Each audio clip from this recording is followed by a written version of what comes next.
Hello friends, आप सभी का स्वागत है हमारे चैनल पर। और आज हम करने जा रहे हैं यूजीसी नेट का यूनिट वन है सोशोलॉजी नेट एग्ज़ाम का। BR अम्बेडकर सोशोलॉजी थिंकर में हमने हमारे जो है महात्मा गांधी हो चुके हैं। आप वो वीडियो भी हमारे चैनल पर जाकर ज़रूर देखिएगा। तो चलिए बढ़ते हैं वीडियो की तरफ। नेट की एग्ज़ाम कर रहे हो या अदर कोई एग्ज़ाम की तैयारी कर रहे हो तो वीडियो काफ़ी हेल्प करेगा। तो अम्बेडकर का पूरा नाम क्या है? भीमराव रामजी अम्बेडकर। ठीक है। इनका जन्म 1891 में हुआ था और इनकी मृत्यु 1956 में। यह भारत की जाति व्यवस्था के घोर विरोधी थी। जो जाति व्यवस्था पहले थी उसके ये घोर विरोधी थी, कटु आलोचक भी थे और ये बहुत ही प्रतिभावान व्यक्ति भी थे। ठीक है। इन्होंने बहुत सारी डिग्रियां भी हासिल करी हैं। पढ़ाई में इनकी बहुत रुचि थी। ठीक है। ये भारत की भीमराव अम्बेडकर अर्थशास्त्री, संविधान विशेषज्ञ के अतिरिक्त और एक सामाजिक और धार्मिक चिंतक और सिद्धांतकार भी थे। ठीक है। इन्हें स्वतंत्र भारत के निर्माता, दलित चेतना के प्रतीक पुरुष के रूप में माना जाता है। जो दलितों के उत्थान के लिए इन्होंने जो कार्य करा था, इसके लिए इन्हें जो है प्रतीक पुरुष के रूप में जाना जाता है। ठीक है। आगे पढ़ते हैं कि इनका क्या मानना था कि स्वतंत्रता, समानता और बंधुता के सर्वोच्च मानक मूल्यों को प्राप्त करने के लिए जाति व्यवस्था को समाप्त करना अति आवश्यक है। अगर हमें समानता और बंधुता को पाना है, स्वतंत्रता को पाना है, ठीक है, तो सभी को क्या है, जाति व्यवस्था को ख़त्म करना होगा। एक बार समाजवादियों के एक सम्मेलन की अध्यक्षता कर रहे थे। ये करते हुए इन्होंने कहा कि जब तक जाति के दानवों, यहाँ दानव होगा, दानवों से लड़ा नहीं जाएगा तब तक तो इस देश में जो है समाजवाद आएगा नहीं और लोकतंत्र स्थापित नहीं होगा। जब तक हम इस दानव को ख़त्म नहीं करेंगे तब तक ना तो स्वतंत्रता आएगी ना ही लोकतंत्र का विकास होगा। नेक्स्ट क्या कहते हैं, अंबेडकर ने मार्क्सवाद के लक्ष्य अर्थात समाजवाद को तो स्वीकार किया, किंतु उन्होंने जो इनका हिंसा का पक्ष था उसके प्रति इन्होंने असहमति प्रकट की, क्योंकि वे शांतिपूर्ण ढंग से समाज में बदलाव लाना चाहते थे। ठीक है, समझ गए यहाँ तक आप सभी। फिर है अंबेडकर का जन्म महाराष्ट्र के अस्पृश्य कही जाने वाली एक जाति है, महार जाति की एक अत्यंत ही छोटे से गरीब परिवार में हुआ था। परिवार में इनके पढ़ने लिखने की कोई भी परंपरा नहीं थी, मतलब पहले से कोई पढ़ता नहीं आ रहा था कि इनके पिताजी, दादा या परदादा, तो कोई भी पढ़ता नहीं था। किंतु भीमराव की पढ़ने लिखने में रुचि को देखकर उनके पिता ने क्या किया कि उनके लिए कैसे भी पैसे, धन का इंतज़ाम करके उन्हें पढ़ाने का निश्चय किया था। ठीक है। फिर उन्होंने कुशाग्र बुद्धि और लगन से इन्होंने क्या क्या किया। अम्बेडकर ने 1960 में मैट्रिक की परीक्षा पास की, फिर 1912 में स्नातक की परीक्षा पास करी। ठीक है। फिर इसी बीच में क्या हो गया था इनके जीवन में, 1913 में इनके पिता की मृत्यु हो गई थी, जो कि इनके लिए एक सदमा रही थी। ठीक है। अम्बेडकर ने एक वजीफ़ा प्राप्त किया था जिसके लिए उन्होंने आगे की पढ़ाई भी करी। अमेरिका के कोलंबिया विश्वविद्यालय में इन्होंने दाखिला ले लिया और वहाँ से 1915 में मानव शास्त्र में MA किया और बाद में यहीं से उन्होंने 1924 में भारत के प्रांतीय वित्त का उद्भव, ठीक है, PhD की प्राप्ति करी। PhD की उपाधि भी प्राप्त कर ली इन्होंने, मतलब PhD भी कर ली। 1915 में MA के बाद 1916 में लंदन भी गए थे, वहाँ से उन्होंने 1921 में मास्टर ऑफ साइंस भी कर ली। ठीक है। और 1922 में बार एट लॉ की भी उपाधि इन्हें मिली हुई है। 1930 में उन्होंने गोलमेज सम्मेलन में आमंत्रित सदस्य के रूप में भाग लिया। 1942 में वित्त मंत्री के सलाहकार रहे। ठीक है। और संविधान निर्माण की प्रारूप समिति के ये क्या रहे, अध्यक्ष रहे थे और स्वतंत्र भारत की प्रथम सरकार के पहले कानून मंत्री भी BR अम्बेडकर थे। ठीक है। अब नेक्स्ट देखते हैं उनके लेखन की प्रमुख जो है, हिंदू विश्वविद्यालय संगठन में शिक्षा व्यवस्था, प्रशासन, भारतीय विद्यालयों का पुनर्गठन जो है, विधि व्यवस्था और सामाजिक सुधार, भारतीय राजनीतिक पूर्ण संगठन आदि रहे इनकी विषय रहे। फिर है जाति व्यवस्था क्या है, उसका क्या स्वरूप है, इसका निर्माण कैसे हुआ, ये कैसे बनी, इसका विश्लेषण उन्होंने अपनी इस पुस्तक जाति व्यवस्था के विनाश में किया है। ठीक है। इस पुस्तक के प्रकाशन के बाद कई बातों को लेकर महात्मा गांधी और अम्बेडकर के बीच एक लंबा पत्र व्यवहार भी हुआ था। कई मामलों में अंतर्जातीय विवाह और जो है यहाँ पर शहद नहीं है, यहाँ पर सहभोज है। तो गांधी जी ने अम्बेडकर के विचारों का समर्थन किया, मतलब साथ बैठकर भोजन करेंगे, और अंतर विवाह को इन्होंने कहा था कि दूसरी जाति में विवाह को, तभी जो है ये जाति व्यवस्था जो है ख़त्म हो पाएगी, जो ये रूढ़िवादिता है। ठीक है, अम्बेडकर ने गांधी के विचारों से प्रभावित हुए बिना नहीं रह पाए। शूद्र कौन थे? इस प्रश्न के उत्तर में अम्बेडकर ने लिखा है कि शूद्रों की उत्पत्ति जो है, शूद्रों की उत्पत्ति या शूद्र होगा कि उनकी उत्पत्ति इंडो आर्यन सामाजिक संगठन के चतुर्थ वर्ण व्यवस्था, और वर्ण व्यवस्था कौन सी थी? ब्राह्मण, क्षत्रिय और वैश्य। ठीक है, शूद्र से हिंदू समाज में व्याप्त जो है अम्बेडकर ने हिंदू धर्म को उत्तरदायी मतलब क्या था कि अम्बेडकर ने हिंदू धर्म को उत्तरदायी माना कि जो शूद्रों के साथ दयनीय स्थिति हो रही है इसका कारण ये हिंदू धर्म है। ठीक है, स्टेनले राइस अस्पृश्यता की उत्पत्ति, सामाजिक प्रजाति और व्यवसाय संबंधी विचारों को इन्होंने नकारा, क्योंकि स्टेनले ने कहा था कि प्रजाति और व्यवसाय के आधार पर जो होता है, लेकिन ये नहीं मानते थे। इनका क्या मानना था कि समस्या का जन्म नेता ने प्रजाति आधार नहीं माना, ना ही व्यवसायिक जन्म का मूल कारण है। पहला उन्होंने बताया था कि ये जो जाति व्यवस्था है इसका कारण क्या है? पहला है बौद्ध धर्म के प्रति हिंदुओं की घृणा, और दूसरा गाय का मांस। तो इन दोनों के कारण छुआछूत की उत्पत्ति का मूल कारण रही है। ठीक है, इसे समाप्त करने के लिए अम्बेडकर ने मार्क्सवादी समाजशास्त्र का सहारा लेते हुए यह समस्या वर्ग संघर्ष का एक मामला है। अपने इन विचारों द्वारा उन्होंने अस्पृश्य में वर्ग चेतना उत्पन्न करने का भी प्रयास किया, मतलब जो अस्पृश्य लोग थे, जो शूद्र थे, उनमें भी इन्होंने चेतना जागृत करने का कार्य किया।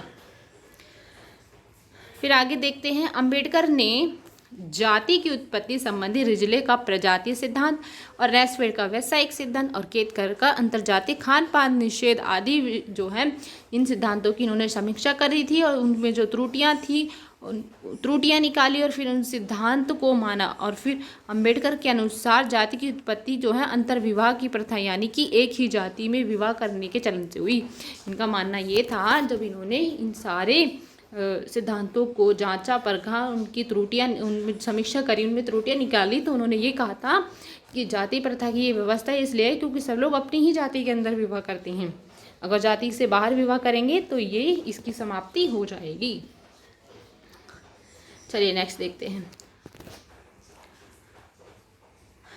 अम्बेडकर के अनुसार जातियां एक ऐसी स्थायी और निश्चित इकाइयां हैं जो आजन्म कृत्रिम रूप से विभाजित, मतलब ये हमारे जन्म से ही बनी हुई हैं। इन इकाइयों को एक दूसरे विभाग से स्थापित नहीं किया जाता। अंतर विभाग के नियम एकजुटता रखती है। 1948 में उन्होंने ऐसा कहा था। अम्बेडकर ने हिंदू धर्म और हिंदू समाज व्यवस्था की समीक्षा करते हुए कहा है कि जाति व्यवस्था में जो हिंदू धर्म है हिंदू समाज की व्यवस्था का मूल आधार है। हिंदू धर्म ही क्या है? हिंदू समाज की व्यवस्था का मूल आधार रही है। वह पूर्णतः ऐसा मानते हैं कि अन्याय से ग्रसित एक ऐसी संस्था है। अंतिम निष्कर्ष में अम्बेडकर मानते कि हिंदू धर्म समानता को स्वीकार ही नहीं करती। जाति व्यवस्था में निहित इस असमानता को स्पष्ट करने के लिए अम्बेडकर ने दास विवाह और दास प्रथा और विवाह आदि कानूनों के इसके उदाहरण दिए हैं। उन्होंने ये उदाहरण देते हुए कहा है कि दास प्रथा और विवाह कानून एक ऐसे उदाहरण है जो हिंदू धर्म में असमानता को दिखाते हैं। हिंदू धर्म जो है समानता को स्वीकार ही नहीं करता है। ठीक है, चलिए नेक्स्ट देखते हैं।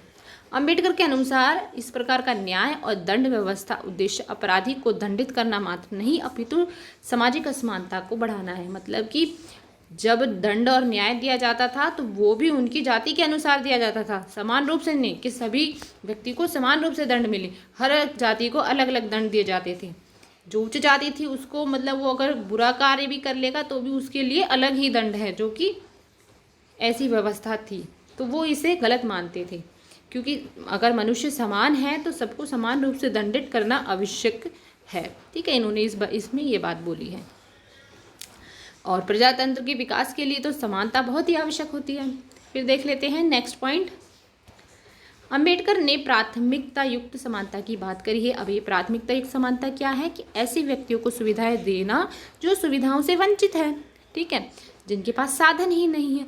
यदि हम गरीब लोगों को साधन सुविधाएं दे देंगे तो क्या होगा? वो प्राथमिक रूप से अपने आप को आगे बढ़ा पाएंगे, असमानता को दूर कर पाएंगे। ठीक है, तो उनको साधन देना बहुत ज़रूरी है। और उन्होंने एक बात और कही थी कि कुछ ऐसे संस्कार हैं जैसे शिक्षा, उपनयन संस्कार जो कि शूद्रों के लिए पूर्ण निषेध माने गए हैं। इसी प्रकार यज्ञ करने का अधिकार भी केवल उच्च वर्गों को ही है। शूद्र लोग तो केवल कुछ ही संस्कार का पालन कर सकते हैं। इन संस्कारों में वे मंत्रों का भी उच्चारण नहीं कर सकते थे। तो उन्होंने इतना बताया था कि शूद्रों के साथ इतना जो है अन्याय किया जाता है। फिर डॉक्टर अंबेडकर ने हिंदू धर्म की असमानता को लेकर स्वतंत्रता का भी विश्लेषण किया। उन्होंने बताया कि भारतीय जाति व्यवस्था में जीवन यापन को चुनने की स्वतंत्रता ही नहीं है। मतलब व्यक्ति अपने अनुसार व्यवसाय को चुन ही नहीं सकता, उसे तो उसकी जन्म की स्थिति के अनुसार ही व्यवसाय मिलेगा। मतलब जिस जाति में जन्म हुआ है तुम वैसा ही कार्य करोगे।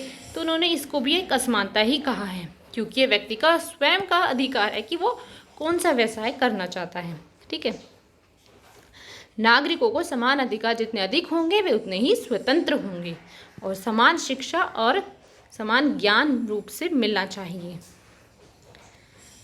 मनु की आचार संहिता टिप्पणी करते हुए उनकी जो मनु ने जो बनाया था, मनु की आचार संहिता पर उन्होंने टिप्पणी करी है। अम्बेडकर मानते हैं कि मनुष्य समस्त व्यवस्था शूद्रों को जो है दास बनाने की, इन्होंने जो समस्त व्यवस्था बनाई थी शूद्रों को दास ही बनाने की कही थी। उन्हें शिक्षा, व्यवसाय, सामाजिक व्यवस्था से भी दूर रखा था। शूद्रों को उनको जीवन जीने के लिए नहीं बल्कि दूसरों की सेवा करने के लिए बनाया था। उन्होंने ये बताया कि मनु ने अपनी आचार संहिता में ऐसे ऐसे लिखा है कि शूद्रों को जो है अपने लिए जीवन नहीं जीना, उन्हें तो दूसरों की सेवा के लिए जीवन जीना है, जो कि इन्होंने इसे गलत ठहराया था। पुराणों में व्यक्ति सूत्रों के आधार पर उनको उनके अधिकारों से वंचित रखा जाता था और हिंदू धर्म का प्राण है, ऐसा उन्होंने लिखा था। नेक्स्ट देखते हैं, डॉक्टर अंबेडकर ने हिंदू जाति व्यवस्था का विश्लेषण उपयोगिता की दृष्टि में भी किया है। प्रसिद्ध समाज विचारक जो थे J.S. मिल को, उन्होंने लिखा है कि न्याय और उपयोगिता में कहीं भी कोई विरोधाभास नहीं होता। दूसरे शब्दों में बात जो है वह समाज के लिए भी उपयुक्त नहीं है। एक जाति व्यवस्था हिंदू आदर्श कभी भी आदर्श नहीं बन सकता। जब तक ये वाली बनी होगी, ये वाली व्यवस्था होगी, तो वो आदर्श ही नहीं बन पाएगा।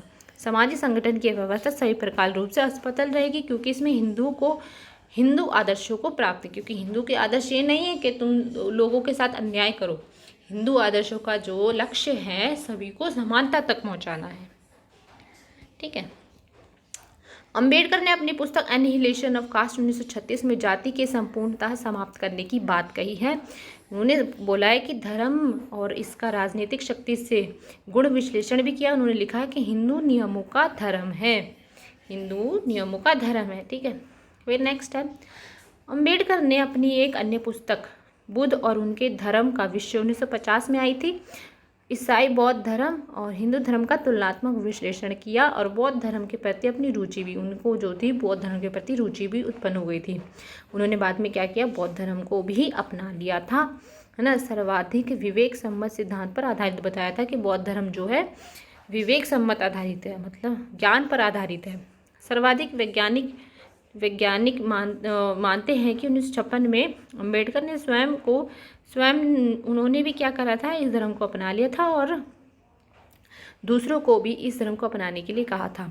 इनकी जो पुस्तक थी बुद्ध धर्म 1957 में, उन्होंने मुख्यतः नैतिकता का विश्लेषण किया था। नेक्स्ट देखते हैं, अंबेडकर पहले ऐसे दलित नेता रहे हैं जिन्होंने दलित चेतना को मशाल, मतलब दलितों के उत्थान के लिए मशाल ज्वलित करी थी, है ना। उन्हें जो है सचेत किया था। दलितों के शोषण से बचाने के लिए अधिकारों के प्रति सचेत करा था, जागृति उत्पन्न करी थी। ऐसे वे पहले निडर नेता भी बने थे जिन्होंने हिंदू नेताओं के साथ साथ अपने उद्देश्य के लिए वैचारिक मुठभेड़ लेने में हिचकिचाहट भी नहीं करी और ना ही उन्होंने किसी भी प्रकार का कोई दबाव लहा। ठीक है, उन्होंने गांधी से भी अपने मतभेद खुलकर प्रकट किए। अम्बेडकर ने बहुत अधिक तो नहीं लिखा, किंतु उन्होंने जो भी लिखा उन्होंने अपने विचार, अपनी विचारधारा, उन्होंने जो विश्लेषण किया, सिद्धांतों को पढ़ा, अपने अनुसार लिखा। वे बड़ी ही सशक्त भाषा में लिखा और उन्होंने लाल लपेट भाव नज़र नहीं आता। ये बात अलग है, जो उनसे मतभेद रखते हैं उन्होंने जो है फिर उनकी जो स्पष्ट मतभेद रखने वाली उनसे थोड़ी सी जो है खलबली रह रही थी। अब इनकी इंपॉर्टेंट बुक्स देख लेते हैं। इनकी इंपॉर्टेंट बुक्स है अनहिलेशन ऑफ कास्ट जो कि 1936 में आई थी। फिर नेक्स्ट आई थी अनटचेबल जो कि 1948 में। और उनकी next the Buddha and future of his religion 1980 में। The Buddha and is drama नहीं धम, द बुद्धा एंड इज धम 1957 में आई थी। तो ये थी बी.आर. अम्बेडकर से related important video. I hope आपको ये वीडियो काफ़ी हेल्प करा हुआ। थैंक यू सो मच इस वीडियो को देखने के लिए।